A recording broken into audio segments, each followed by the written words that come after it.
দুনিয়া কদ্দুর, দুনিয়ার হায়াত কদ্দুর।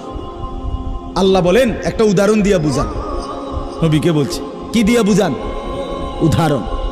তো আল্লাহ উদাহরণ দিছে, মনে করেন এইটা একটা ধান ক্ষেত, এই একটা ধান ক্ষেতের উদাহরণ। আল্লাহ বলেন কৃষক এটার মধ্যে জ্বালা ফেলাইছে, ওই যে ধান, এটা জ্বালানি কোন শুনতেছেন তো, জ্বালা ফেলাইছে। এই শুরু হলো তার ধান এর প্রক্রিয়ার প্রথম পর্ব নাকি তা?